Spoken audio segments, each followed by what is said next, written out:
So guys வர 20th பார்த்தோன்னா கில்லி படம் ரிலீஸ் ஆகுது அப்படிங்கிறது எல்லாருக்குமே தெரிஞ்ச ஒரு விஷயம் தான். வேர்ல்டு வைடாக பார்த்தோன்னா கிராண்ட் ரிலீஸ் பண்ணுறாங்க. ஸோ இந்த படத்துக்கு ஒன்று டிக்கெட்ஸ் புக்கிங் பார்த்தோன்னா ஓப்பன் பண்ணி எல்லாருமே புக் பண்ண ஆரம்பிச்சிட்டாங்க. நம்ம தமிழ்நாடு சவுத் இந்தியா சைடு மட்டும் கிடையாது, வேர்ல்டு வைடாக பார்த்தோன்னா எல்லா இடங்களுமே டிக்கெட்ஸ் புக்கிங் வந்து ஓப்பன் பண்ணிட்டாங்க. ஓப்பன் பண்ண உடனே பார்த்தோன்னா ஃபேன்ஸ் எல்லாருமே இன்ட்ரெஸ்டிங்காக புக் பண்ணிட்டு இருக்காங்க. ஒரு சில இடங்களில் ஹவுஸ்ஃபுல் ஷோஸே ஆயிடுச்சு. ஸோ அந்தளவுக்கு பார்த்தோன்னா புக்கிங்கில் கில்லி படம் பார்த்தோன்னா ஒரு சாதனை பண்ணிகிட்டு இருக்கு.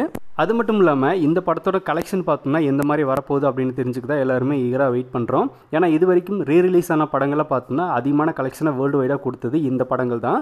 ஸோ இந்த படங்களெல்லாம் பீட் பண்ணி கில்லி பார்த்தோன்னா எந்த மாதிரியான சாதனை பண்ண போகுது அப்படின்றக்காக தான் வெயிட் பண்ணிகிட்டு இருக்கோம். கண்டிப்பாக பார்த்தோன்னா இதனோட சாதனையை கில்லி முறியடிக்க தான் போகுது, அதில் ஒன்றும் மாற்றம் இல்லை. ஸோ அந்த ஒரு தருணத்துக்காக தான் வெயிட் பண்ணிகிட்டு இருக்கோம். அந்த டைம்லேயே பார்த்தோன்னா விரலுக்கேற்ற வீக்கம் அப்படின்ற ஒரு படம் 50 கோடிக்கு மேலே கலெக்ஷன் பண்ணியிருக்கு. அந்த படத்தோட கலெக்ஷனே கில்லி பீட் பண்ணியிருக்கு. என்ன அப்புறம் எல்லாரும் படையப்பா தானே சொல்லுவாங்க, நீங்கள் என்ன இதை சொல்கிறீங்க அப்படின்னு சொல்லுவாங்க. ஆனால் அதெல்லாம் பார்த்தோன்னா ரஜினி ஃபேன்ஸ் இந்த மாதிரி சத்யன் ராமசாமியோட உருட்டுகள் தான். ஸோ ரியலாக பார்த்தோன்னா படையப்பாவோட அதிகமான கலெக்ஷன் எடுத்தது இந்த படம் தான். நம்ம அந்த டைமில் இதை வந்து அஃபீஷியலாக லிவிங்ஸ்டன் அவர்களே ஷேர் பண்ணியிருக்காரு. டயத்தில் என்ன சொன்னது, விஷேகர் தான் படையப்பாவோட அதிகமான கலெக்ஷன் அப்படின்னாரு. அதனால் கில்லி தான் பார்த்தோம்னா அந்த டைமில் டாப் கலெக்ஷன் படையப்பெல்லாம் கிடையாது அப்படின்றது இது ஒரு மிகப்பெரிய எக்ஸாம்பிள் அப்படின்னே சொல்லலாம். இப்போயும் பார்த்தோம்னா இந்த ரஜினி படங்களோட ரீரிலீஸ் படங்களோட கலெக்ஷனை பீட் பண்ணுறதுக்கு கில்லி தான் வரப்போகுது, அதில் ஒன்றும் மாற்றம் இல்லை. ஸோ டெஃபினட்டாக வேறு மாதிரியான ஒரு கலெக்ஷனை செட் பண்ண போகுது.